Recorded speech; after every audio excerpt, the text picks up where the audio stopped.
This is Monday Night Talk with your host, Kevin Tedeschi. And again, this is Christine James, not Kevin Tedeschi, but it is Monday Night Talk. And again, we have taken over this segment to finish up with our political forums. And again, Election Day is next Tuesday. And here we are ending all these political forums. This is our last one of the season, and it's the 9th Congressional District. So we're so happy that both the candidates could be here in studio. We have the incumbent, and that's a Democrat, Bill Keating. Thanks for joining us tonight. And we have his challenger, Republican Peter Tedeschi. Thanks for joining us, too.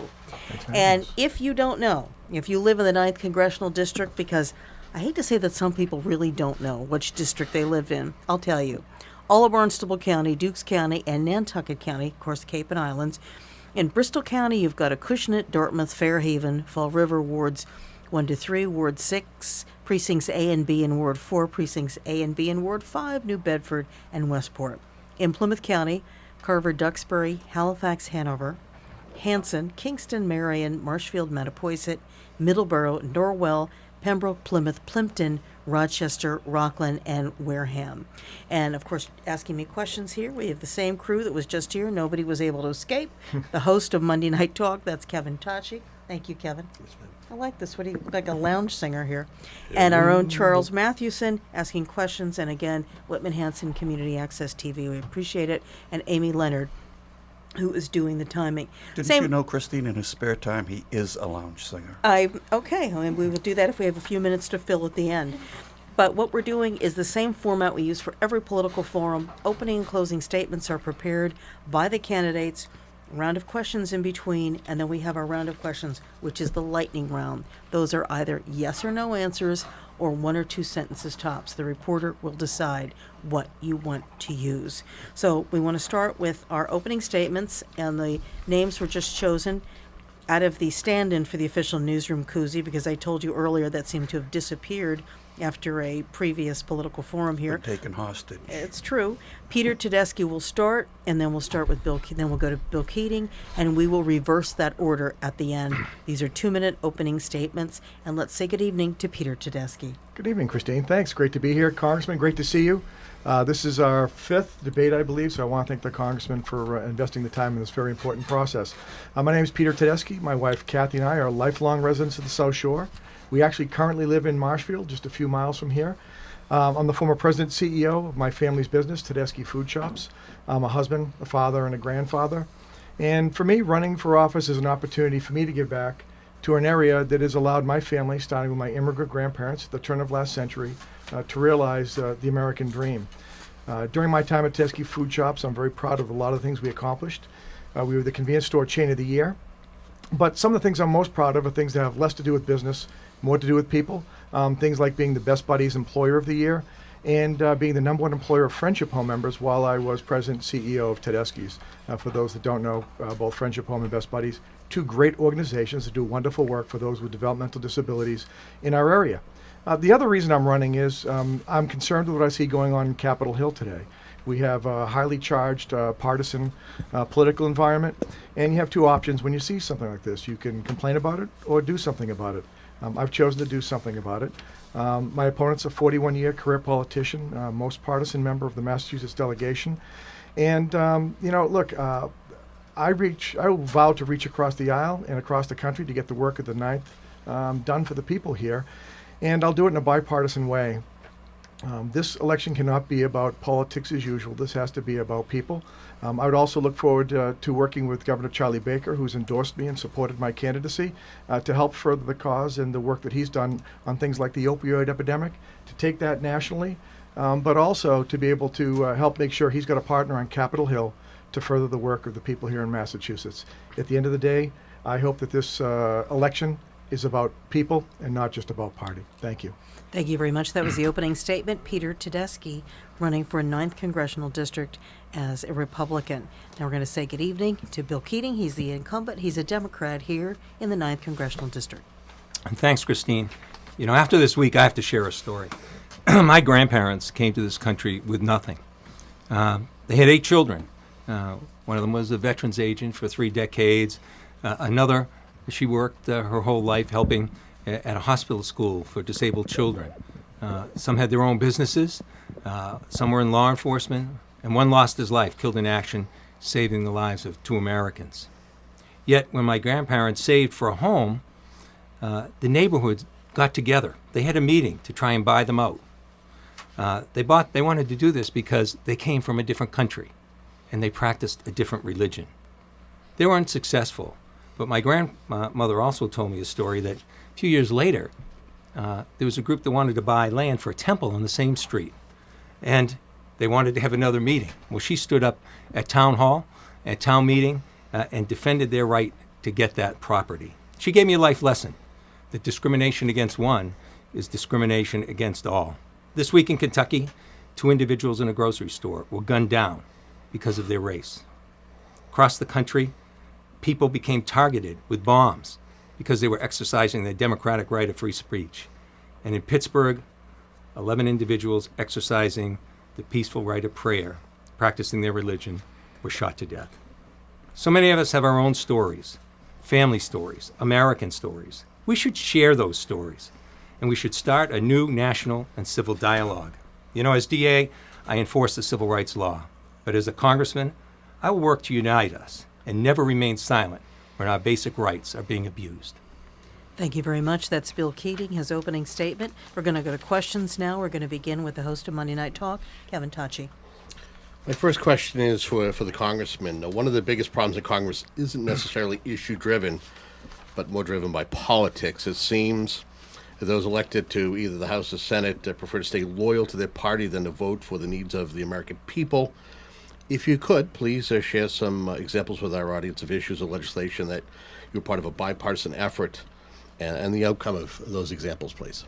Well, I must tell you that of the entire membership of Congress, 435 members, I rank 4th in this Congress for getting my amendments passed. That is a tangible and true record of bipartisan effectiveness. These were in many areas. They were dealing with job training programs and advancement, particularly opioid treatment, fishing issues, and also on protections for disaster training and other things important to our coastal area. You know, on all those areas, I've successfully passed legislation through. The opioid area in particular, where I lost a family member to an overdose and successfully have another relative a decade and a half in recovery. I worked across the aisle on making sure that we were effective with veterans, where we had mandatory education on prescription for any prescriber for a veteran, because they're twice as affected by this. I worked in areas where I dealt with Republicans on having dual guidelines so that doctors and people would know when to prescribe opioids. Thank you very much. I'll stop there. There's more to come. Okay. Same question to you, Peter, but it's not necessarily what you have done. I want to know if you do head to Capitol Hill to work on issues and legislation. Are you going to be there to talk about the issues, or are you going to be more worried about party affiliation? Sure. Well, a couple of things, Kevin. First of all, I will talk about some of the things I've done. While I was president and CEO of Tedeschi Food Shops, I routinely worked with our largest competitors, not for the betterment of Tedeschi's or for myself, but for the betterment of the entire industry. Wouldn't it be nice to have that type of collaborative effort on Capitol Hill today? The congressman does rank 364th out of 435. That's the bottom 16% in Congress on the partisan index rating by Georgetown University. And he ranks last in the Massachusetts delegation. But the other thing is, I also believe in term limits. Congressman Keating has served 4 terms as our congressman. He's looking to serve his 5th. I've signed a pledge to serve no more than 3 terms. I believe if we had term limits, Kevin, in place today, we wouldn't have a lot of the problems we have today. We have more legislators focused on doing the work of the people rather than the bidding of their party. Congressman Keating votes his own party over 95% of the time. I'm lucky if I agree with myself 95% of the time. But, you know, and I think the other thing it would do is it would mute the influence of money, which is another huge problem that we have in Congress today. Okay. Thank you. Questions? Charles Mathewson. Peter Tedeschi, in your campaign materials on your website, you warn that the federal deficit is too high. I'm referring to my notes here. Democrat Bill Clinton wiped out the deficit. Republican George Bush built the debt back up. Democrat Barack Obama avoided economic catastrophe. Republican Donald Trump has further increased the deficit. Why should we trust another Republican to reduce the deficit just because he says he will?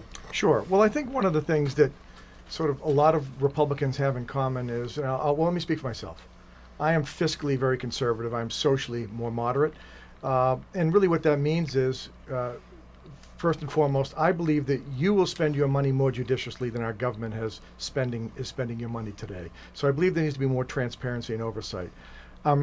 Suspecting that what you're referring to, though, is the recent tax plan that went through. That's part of it. Okay, and to talk about that for a second, look, on the one hand, I believe in lower taxes. On the other hand, I believe there was a missed opportunity there. A lot of folks in our district, in our area, in Massachusetts for that matter, are double taxed because we didn't fight for them to include or to really address the issue of SALT, state and local tax deductions. And because of that, we have a lot of folks that are paying double taxes on the money that they earn. And if I was in Congress, I may have fought and may not have voted to pass that law. That being said, it's passed. I think it can be a good thing, but I think we need to wait and find out. It cannot come off the backs of the Medicare, Medicaid, Social Security, and we may need to change it over time. Thank you. Bill Keating, you've witnessed these ups and downs over the years. What needs to be done now? Well, the deficit issue, I used to go by the offices of some people, and they have these little ticker tape things going with it. They're not there now. Because what happened in the tax bill that Peter, up to this moment, had supported is this. It's going to cost $2.3 trillion to pay back. That's over 1/10 of the entire national debt with one bill that never had a hearing. And the Republicans in the Ways and Means Committee that didn't even know what was going to be in it when it came out. So that has to be paid back because it was also against the rules. It was unfunded. So they're very clear. Paul Ryan, the Republican leadership, and the Republican leadership, Mitch McConnell, made it clear, amazingly, they're going to pay this back by cuts in Medicare, Medicaid, and Social Security. That's just going to create another huge problem and greater deficits because the number one issue facing us right now, I believe, is what's happening to our health care. Pre-existing conditions being cut, opioid treatment being cut, prescription costs not being guaranteed, all those guarantees gone, and now picking up the cost of this tax bill with Medicare, Medicaid, and Social Security cuts. But I want to get to what needs to be done now. Some people think the tax cut was a wonderful thing. Others think it was the worst thing that's happened in decades. But what has to happen now? Peter, you said you would not cut Medicaid, Social Security, and Medicare, but the leadership has said that's what's coming next. So here's one of the differences between Congressman Keating and myself. I'm willing to stand up to my own party. I am a Republican, yes, that is true, but I'm willing to stand up to the party establishment to do what's right. Congressman Keating said it's just now that I'm having a change of tune relative to the tax. No, I've always felt this way. I've always felt that SALT should have been included in that tax plan. And I always believe, like any piece of legislation, like any good business, we can be better tomorrow than we are today. We need to be mindful of that. And if the additional job situation we're seeing, we have more people working, we have more open jobs than we have people applying for unemployment today, additional revenues coming into businesses. If those things should help to decrease that gap, that hole that we're sort of digging there. But to the extent it doesn't, we need to address it and make changes to the plan to ensure we're not adding additional debt to future generations. So you're going to hold spending is your solution? Well, or change the tax plan to make so there's not as much going out. Both. It's not one or the other. There's no silver bullet here. It's got to be a balanced approach. You cannot do it one way or the other. You have to look at it holistically, like you would with a business. Okay, Bill Keating, what has to happen now? Well, I'll tell you this. The SALT never should have been in, so that people here can deduct their property tax and state income tax.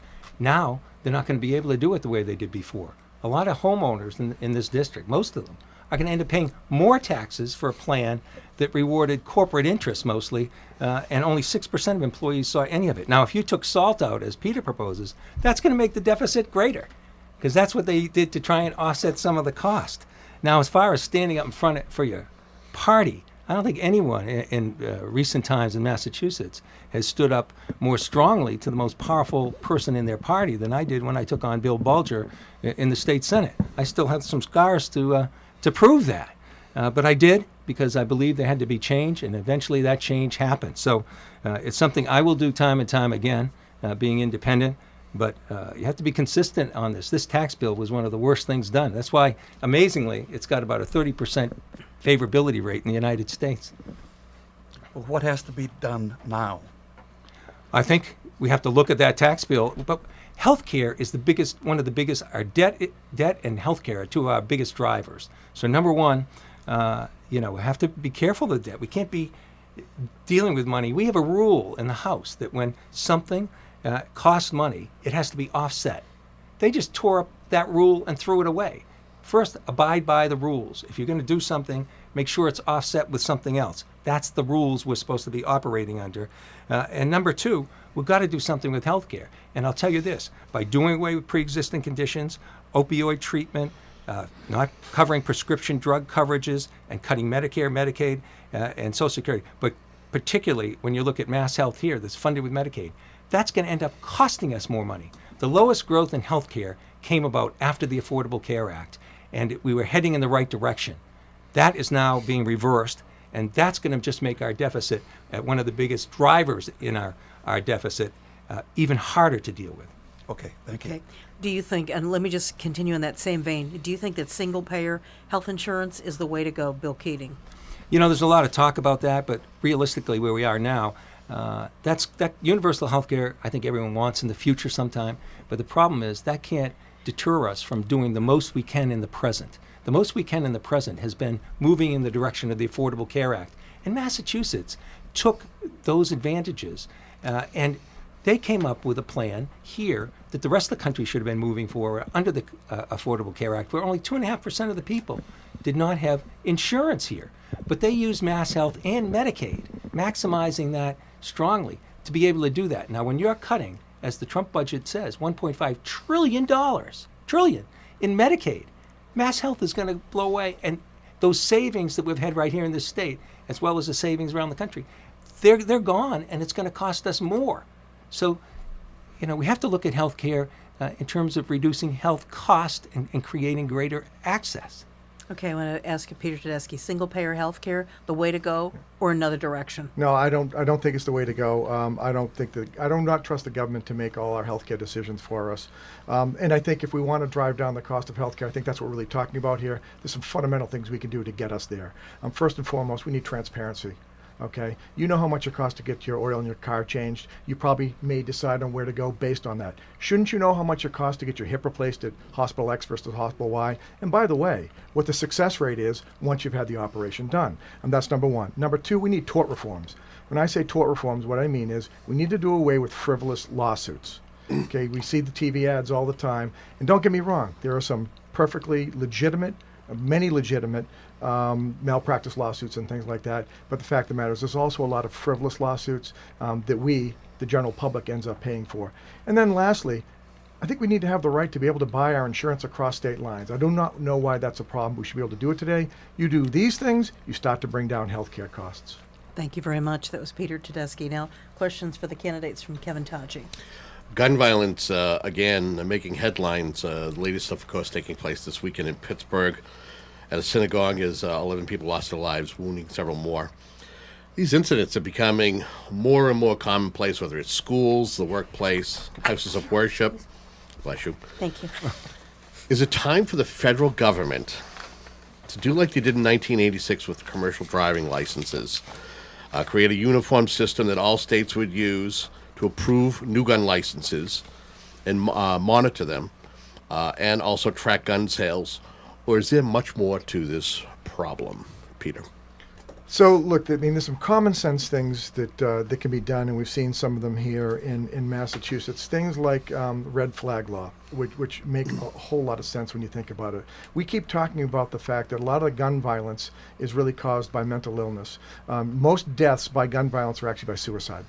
Okay, we have some mental health issues that are not being addressed. So I think it's to put a system in place where we can actually have people close to the person that has guns. Because let's be honest about this, Kevin. Right now you've got a 5-year your license is good for 5 years. Your license to carry a firearm, let's say, for example, is good for 5 years. A lot can change in 5 years. Whether it's you have an accident, you become addicted to opiates, a lot of different things can change. We need to be realistic and mindful about that. The other thing we need to have is we need to have waiting periods. There's just no reason that someone needs to decide today they want to buy a gun and to be able to go in and just buy a gun. Now, don't get me wrong. I'm a big supporter and advocate of the Second Amendment. I'm a gun owner myself, but we need to be smart and mindful about this. So as a gun owner, if you are subjected to, say, every 2 years, just like the commercial driving license, every 2 years you get to self-certify. What if you had to self-certify, you had to certify for mental illness? Do you think that's a good idea for gun owners?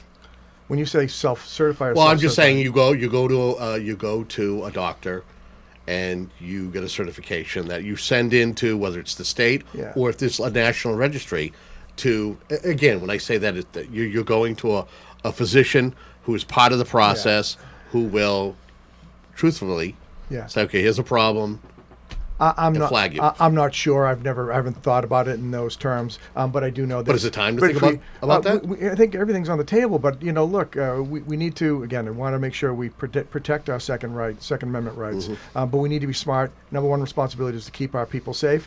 And if you've got someone that's showing signs of mental illness, okay, whether it's they're committing crimes or doing things, and they own guns, that should be a red flag. And those are the type of things we need to do.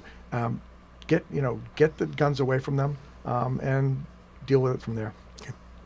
Same question, Congressman, in regards to doing like like the commercial driving license, where you have a uniform set of rules.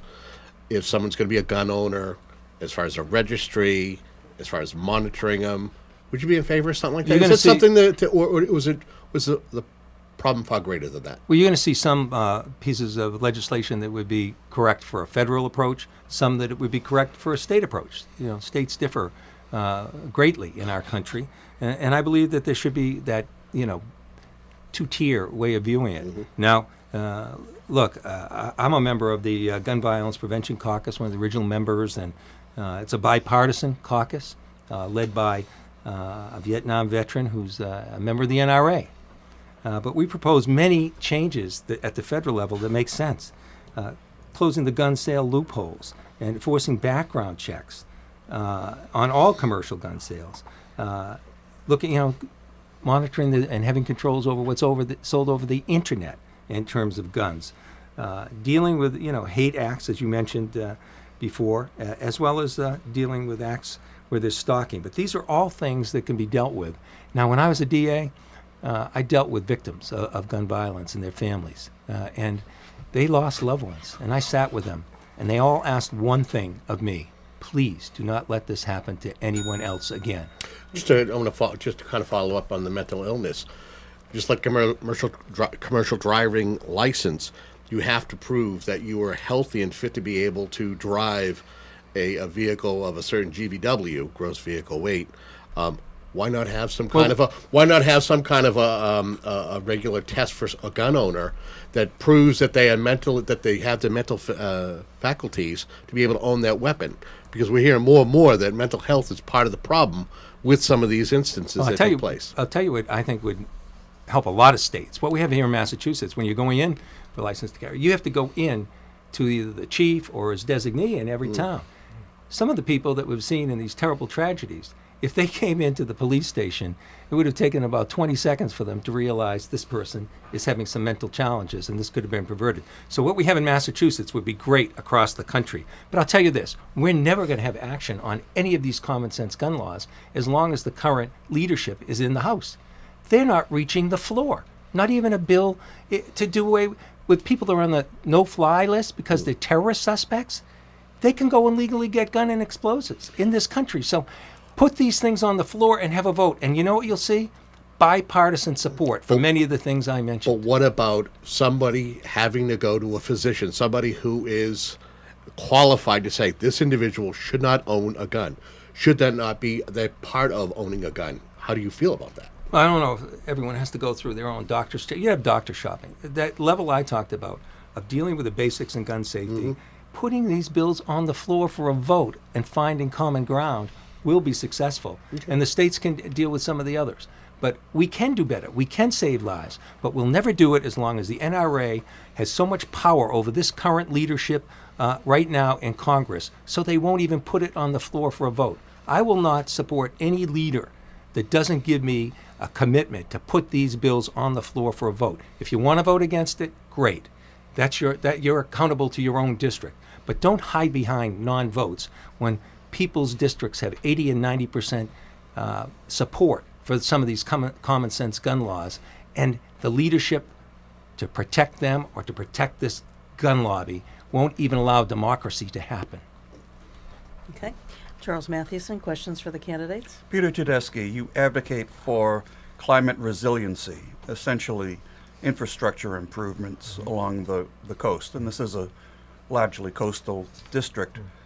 I haven't found anything about your position on greenhouse gases. Sure. So I believe that, I believe humans have helped to cause the issue that we have today with climate change. There's science is there to prove it. And in an area where we have nearly 80% of our towns are coastal, nowhere is that more important than it is right here. Rising sea levels have had a detrimental effect. We saw the effects last winter, particularly right here in Marshfield, Brent Rock, what transpired. So look, what's the solution? There's a few of them. Some of them are already sort of work in progress. An 800 megawatt wind farm going off the coast of Martha's Vineyard could grow to 1.6 by the time they're done with it. So it's got growth capacity. Speaking with folks from the Woods Hole Oceanographic Institute, Mass Maritime, they're working at things like, think about this for a second, capturing tidal energy. Think about being able to capture tidal energy coming through the Cape Cod Canal, for example. A couple of great things about it. It's always happening, and it's very predictable. You know when to expect it in ways that do not adversely affect maritime trade or the species that are living there. So these are the type of things, particularly important and acute when we have the power plant, nuclear power plant going offline and producing nearly 40% of this area's electricity. Bill Keating, the environment continues to degrade. What have you done about it? Well, I've been a leader in Congress, a leader dating back to the days I was in the State House, where I put the Clean Water Act in that stopped the introduction of nitrogen household products into our ponds and lakes, and I've continued that interest and getting endorsement of groups like the Sierra Club for that activity. I continue to work on something that's critical in terms of the water contamination that's a result and a byproduct of what's happening in our coasts and what's happening threatening a sole source aquifer all through Cape Cod. The title program that Peter mentioned was my grant.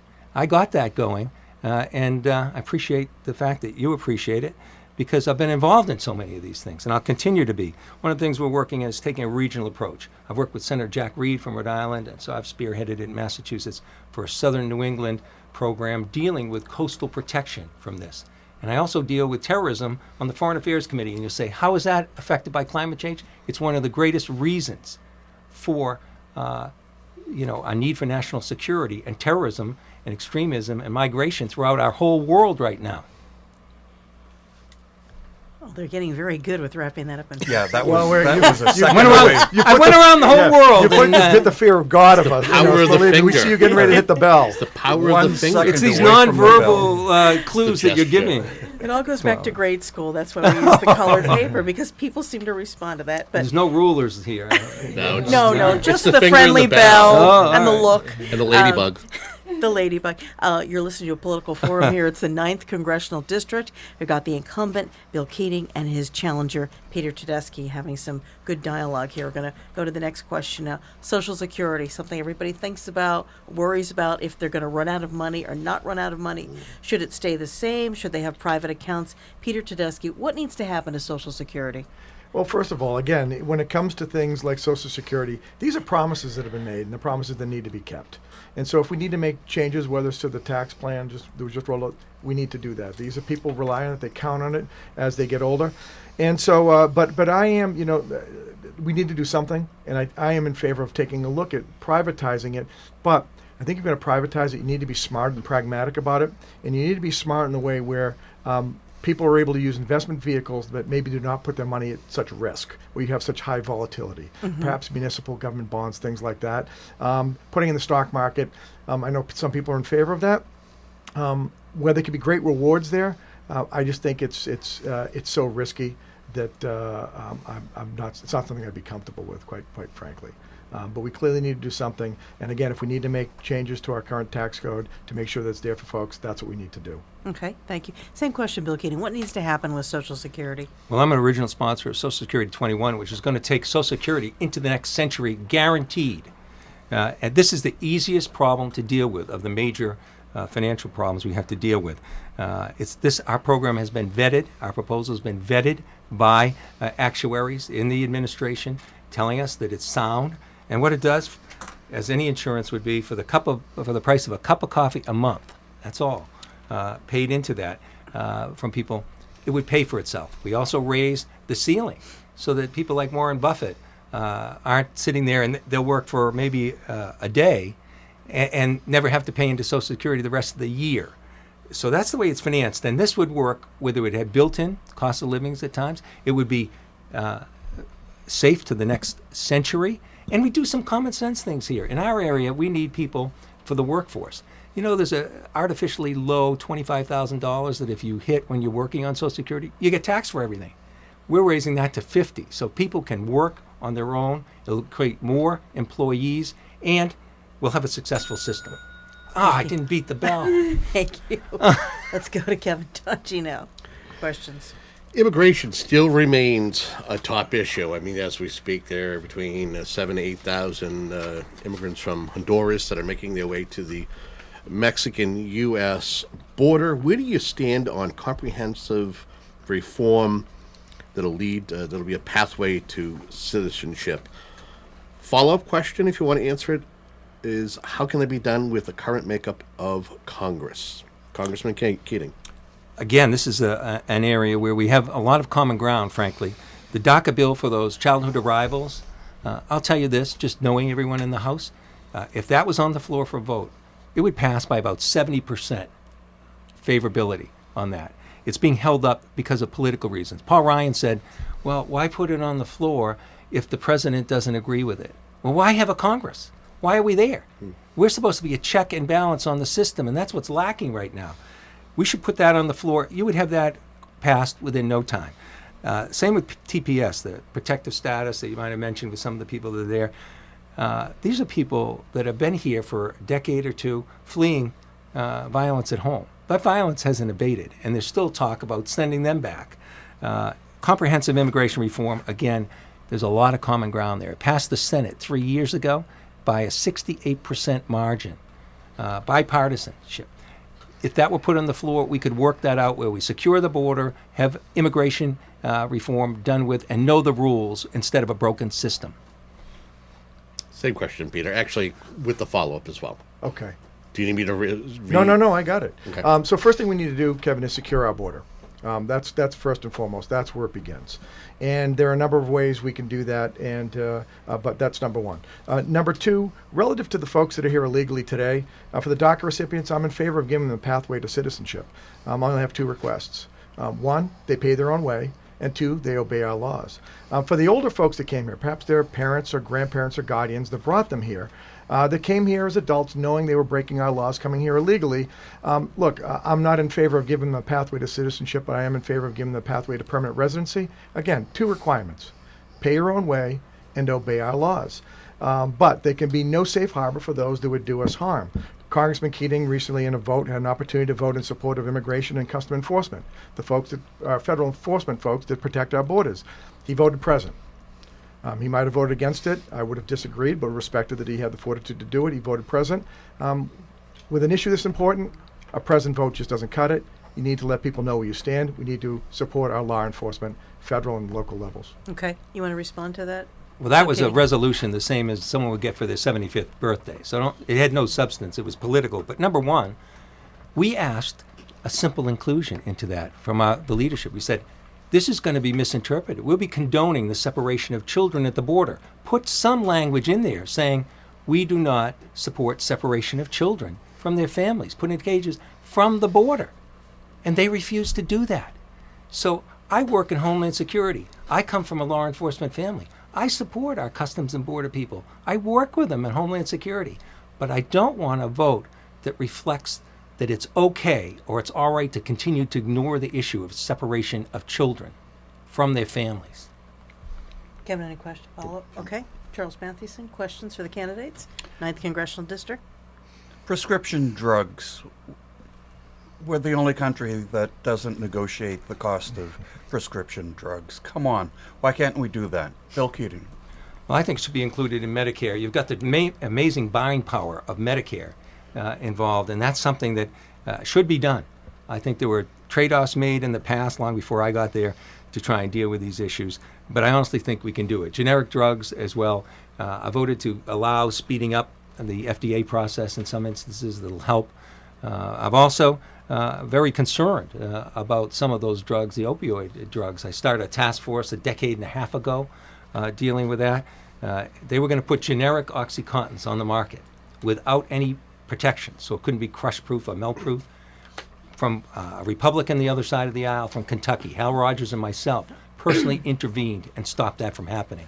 So we have to work together, again, on these major issues, but when we're talking about the cost of health care, you have to talk about the cost of drugs, because that's one of the things that's propelling us so high. Peter, how would you control the cost? I agree with the Congressman in terms of the opportunity for us with the buying power that we have to negotiate. It amazes me that we haven't. We pay the highest prescription costs in the entire world. It is absolutely insane. Not only that, I think what we need to do is, I think we need to take another look, and we need to make sure that we hold prescription drug companies accountable for overprescribing. Things that have led to issues like the opioid epidemic that we see today. It happens on a routine basis, where perhaps something like ibuprofen or acetaminophen would do the job. They're being prescribed OxyContin, other things like that. That's just wrong, and that's a problem that we have. And by the way, the big argument a lot of the pharma make is that the R&D costs are so expensive. By the way, a lot of taxpayers fund the R&D. We should be the beneficiaries of that. We need to do a much better job. I would fight for that for sure. Follow-up? Yeah. You mentioned overprescribing and big pharma. The news director here sends me to these vigils for people who have died from opiate overdoses. They're horrible. Mm-hmm. They're awful to sit through. It really, changes you if you just go to one. Would you support more? I know some states are doing this. Would you support the federal government intervening to get us reimbursement from the drug companies that started the problem? Peter. I would absolutely. I lost a nephew to a heroin overdose, and I have a sister that's a recovering addict, opioid addict, following a back surgery that she had. So I've seen it firsthand. It's one of the things that we see when we talk to people throughout the district. I give the governor a lot of credit for a lot of the things he's done. One of the things he really did that was very important was he got people comfortable. He destigmatized it in a way that got people to finally come out of the shadows to get the help that they need and deserve. So yes, I would help go after Big Pharma to get reimbursement for folks that have been harmed by it, number one. Number two, though, we need to do more than that. We need to get more beds, make more beds available so people can have longer stays in recovery, and make sure they're getting the follow-up help they need after they're out of recovery. Otherwise, it's going to be a revolving door, and that's not doing it. The human cost here is way too high, and if that isn't enough for people to do something about it, it's costing our system, it's costing money at the same time. We should do it because it's the right thing to do, though, and I would fight for that. Bill, would you charge Big Pharma for the problem they've caused? I think that's happening right now, but we don't hear about it because of suits. The suits are settled and they never become public, so that's happening. They should pay their price. They made their money over such a long period of time. You're talking about the vigils and sitting with family members. I told you before, I had a family member lost his life as well. But I also worked, and a person that you see on television, actually, Governor Baker's commercials, Joanne Peterson, who I worked with, recently wrote me and just said, for as long as I can remember, dating back over 15 years, Bill Keating's been at the front lines fighting opioid epidemic. Now, her group is Learn to Cope. So people listening, learn, number 2, cope. If it's a family member, it's a great resource for people. And she said if it hadn't been for his work organizing, Learn to Cope may never have come to be. So I've worked with the families like this for years. It's to see them, the courage that they go through this with, to survive, and the courage they go through to make sure it doesn't happen to anyone else is an inspiration to me. Yeah, just an editorial note. Two of the great successes in this have been the Plymouth County drug force and learn to cope. They are unbelievably good. Okay, any follow-ups for that? No, that was my follow-up. I Okay. followed up myself. Editorial. Thank you. Okay. I want to talk just a little bit about commercial fishing. And if I'm mispronouncing this, tell me. Magnuson-Stevens fishing bill. What is it? Do you or did you support it, Bill Keating? I've supported it in the past. This issue that tries to balance the sustainable fishing so that there's fishing products in the future. That's a self-interest for the fishermen involved. Is there. This latest one, frankly, I did not support because, again, it fell victim to a terrible system of a lack of transparency in Congress. The bill that was being discussed and moving forward in committee was there, was ready to support it, and all of a sudden there was a complete rewrite from page 1 on, changing virtually every aspect of it with no one knowing about it. And there was about 3 days' notice, and I worked with the fishing industry, the people I work with day to day in our district, just to find out what had happened. And one of the things that happened in that was the quota was being shifted. So those commercial fishermen you're talking about, Christine, they were going to lose quota. They were going to lose the numbers of fish they could catch in that bill that no one knew because it wasn't in print before. So I didn't support it then, but I did 2 amendments that helped with electronic monitoring and saving them money and stopping, fraud in the future, and was able to move forward with it. But the bill. Thank you.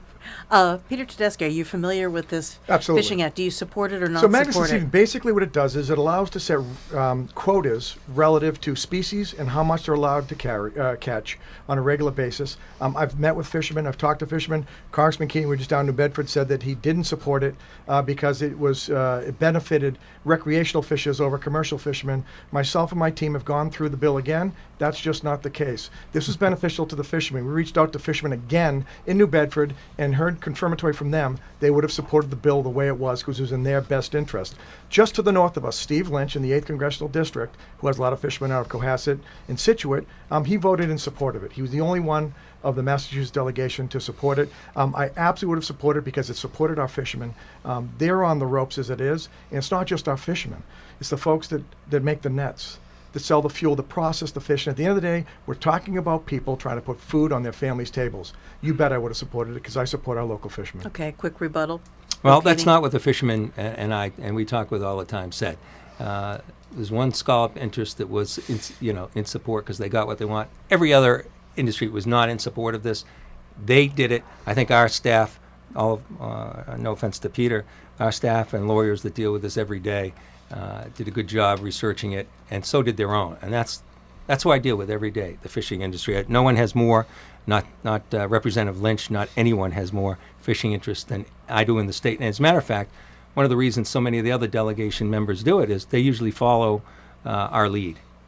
Okay, thank you very much. Let's go back now to Kevin Tedeschi. Questions for the candidates?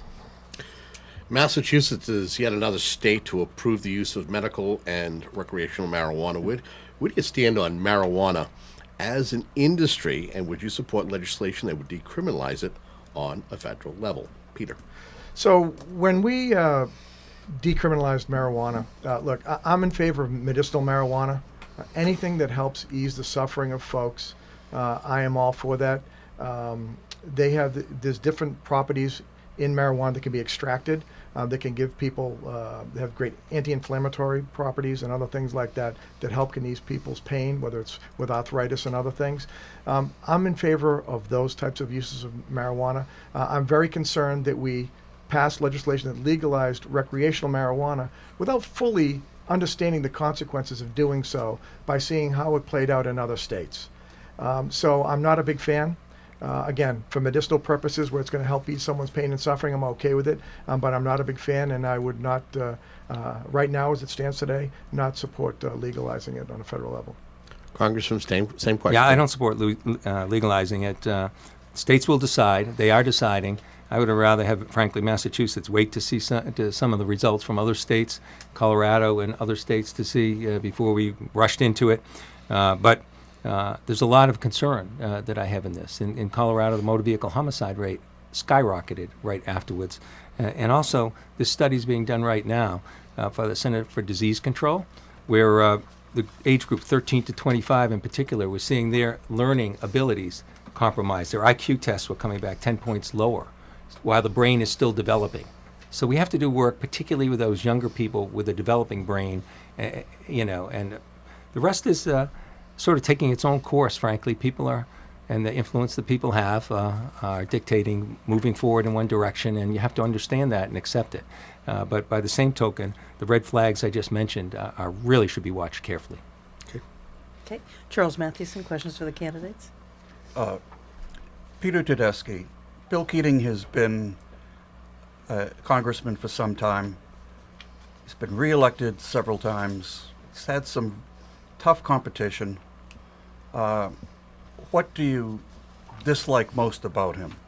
His choice of color for a sweater tonight, for instance? Red. He looks Yeah, great. red. He looks Red, great. yeah. I'm being bipartisan. Yeah. Which is also the color of the card that tells you to stop speaking. But Reclaiming your time, okay. yeah, what do you dislike? So, first of all, there's nothing I personally dislike about Congressman Keating. He's a nice guy. He's, something I have to tell you. So we've got to know each other. This is our fifth debate. Been very cordial. We're different. We have different positions, but we've developed a mutual respect. And if we respect each other, we respect you because we want you to hear our points and why we're different. So there's a few things. The main differences between us is he is a career politician. He's been doing this for 41 years, and trust me, I tell you, after running for Congress my first time, it's not for the faint of heart. So I do respect that, and that is not easy. But I view this as a public service, not a career. And that's probably the fundamental difference between us. And the fact that I am, in that regard, I'm willing to stand up to my party, and I'm not in this. And if doing the right thing means that I'm not reelected, I'm perfectly fine with that. Because at the end of the day, I got to be able to look my wife, my kids, and my grandkids in the eyes and know that I did the right thing. And if that means I get elected once and not reelected again, I am perfectly fine. This is a public service, not a career. So, Bill, are you a career politician, and does it matter? Well, number one, I've had different roles and different hats. I've been a congressman only 7 years and maybe 10 months, not even 10 months right now, a distinction worth making. I'd been a state house member of the representatives. If I wasn't there, one of the early bills I passed, putting smoke detectors in that save lives in people's homes, may not have been law. That clean water bill I talked about may not have been law. I was a state senator, and the cut that we had at the time on the estate tax that I authored may not have happened when it did. I was a DA for 12 years, and I think brought together great progress with drug courts, with mental health diversion, with helping juveniles stay out of trouble, and still prosecute the first murder case without a body. So I had that executive function running the biggest law firm in the county, and I stood up to my party in the Senate, taking on Bill Bulger. I'm ranked fourth in this Congress out of 435 members, both parties, in getting their amendments passed. That means you're working in a bipartisan basis. Any follow-up questions? No? What do you think the biggest issue is in this race? And do you think that one particular issue is going to propel either candidate in either direction? What do you think, Bill Keating? What's the biggest issue in this race that people talk to you about when you're out campaigning? Well, quickly, I'll tell you what's a non-issue in this race that's great. The fact that we're getting along well and we have civil discourse. This has been a very civil campaign, and people appreciate it. And it is a big issue right now, by the way. I think healthcare is the biggest issue, and although I try and deal with it from the perspective of how it affects our economy, how it affects people in their lives, how people get a fighting chance by having healthcare. It's being taken away from us right now. It's the biggest difference in this race. I'm standing up and working with my party, demanding action take. I want pre-existing conditions to continue. I want opioid treatment to continue. I want prescription drug. Peter said allows state-to-state competition. Well, Texas has already pulled out of the Affordable Care Act, and Trump's Justice Department is on their side to take away the Affordable Care Act. So there's a difference in the campaign. You can't be for state by state when one of them wants to pull out and our federal government's allowing them to do it. Okay, Peter Tedeschi, what do you think the biggest issue is? Do you think it's healthcare in this race? So for I the think, congressional? I think so. From a larger perspective, the thing we keep hearing from folks we talk about is they're tired of the partisan bickering on Capitol Hill. Too many people sort of going to their corners, not getting the work of the people done. So that issue right there affects so many other things. Things like immigration. We need to get our arms around this fight. We've been kicking this can down the road for so long. It's ridiculous. It's not good for anyone. And by the way, when we talk about immigration, we're talking about things like making sure that we are smart about the H-2B visa process that hurts a lot of businesses locally down the Cape, where we have a $1 billion a year tourism industry. Opioids. Fighting opioids is another one that we hear a lot about. A lot I want to do to try to help out there, following Governor Baker's lead. And then lastly, healthcare is obviously a very important thing. We've made promises to people. We need to make sure we do what's necessary to keep those promises. Okay, want to go right now to the lightning round, and these are questions where we ask the candidates, and it's either yes or no without an explanation, or 1 or 2 sentences tops, and we try to be tough about this. So, Kevin Tachi, lightning round question. One word that describes your opponent. Who do you want to start with? Peter. 2 words. Career politician. I already broke the rules. Sorry. Okay. Congressman? Well, nice One guy. word? A nice guy. Okay. Charlie? It's a big, beautiful district from South Coast, Cape, South Shore. What are 2 or 3 of your favorite spots? Peter? Oh, my word. Growing up on the South Shore my whole life, I absolutely love it. It's beautiful. 2 or 3 spots. Oh, 2, 3 spots. Okay. Lightning. Okay, I'm going to say Nantucket is spectacular. I got to tell you, New Bedford, another one of my favorite areas. And I have an affinity because I grew up on Green Harbor. Harbor area is great. Okay. Okay, Bill? My house, Yeah, right on the canal. westerly sunset, and most importantly, I'm home. Okay. All right, the mayor in Fall River, and if I mispronounce his name, I apologize. Jasiel Correa. Mm-hmm. Is it time for him to go? Bill Keating, 2 sentences. I think that given what he's facing, it's in the best interest of the city that he resign. Okay. Do you agree with that, Peter Tedeschi? I agree. It's in Okay. he's self-serving what he's doing now. It's hurting the people. of Fall Okay. River. Let's go, Kevin Tachi. Name one top issue Congress needs to tackle in the new legislative session. Peter. Immigration. Congressman. Healthcare. It's a coastal district. Whole clams or strips? Bill? Whole clams. Peter? I'm kind of a strip fan from way back in the Howard Johnson's day, where there was one up the street in Situate. That's where Put him in the clip. I know that's not healthy, but it Okay. is. I know. Sorry. All right, one more quick question. One more lightning round One question. word that describes you, Congressman. I think One word. No cheating. serious. Peter. Integrity. Okay. Let's go to closing statements now. The candidates, these are 1 minute long. We're going to reverse the order that we had. So we're going to start with Bill Keating and then go to Peter Tedeschi. I was reminded of a young man that came into my office and said that he didn't have health care insurance, and he was under 26, so his parents put him in. He just went for his wellness check, found out he had testicular cancer, and it was serious, but he was treated because of that. He told me he was cancer-free. It was a great story about the Affordable Care Act. But guess what? They're trying to make it sure now that even though he's sure and he's clear and he's cancer-free, he has one other problem: pre-existing conditions going forward. We have to make sure that we deal with these issues. I've enjoyed this campaign. It's our 5th debate. We've been very civil. I think we set a good mark for the way campaign should be done. But I'll do 2 things. I'll seek common ground as ranking 4th of 435 members when it's there, but I'll also never remain silent when our basic core rights are being taken advantage of. We need a check and balance right now in government, and we need a Democratic majority to provide that in the House. Thank you very much. That was Bill Keating. He's a Democrat and the incumbent in the 9th Congressional District. Let's go to Peter Tedeschi now. So I want to thank Congressman Keating. This has been very civil. It's been productive. I think it's allowed people to sort of hear where we stand on things. There's certainly some areas where we agree and others where we disagree. At the end of the day, look, I don't want this to be about party as it's always been. This really needs to be about getting the work of the people done. And that means electing someone like myself that's willing to reach across the aisle and reach across the country to get the work of the people of this district done.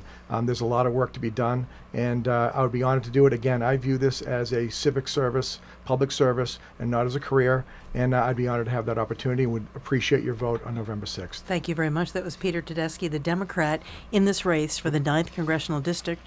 Just to remind you, Wait you're a listening second, to Christine. I'm The sorry? Republican. I'm You said sorry, it- the Republican. I'm Oh, sorry. See, boy, there it goes was the so election. it was so bipartisan. I'm going to be in such trouble now.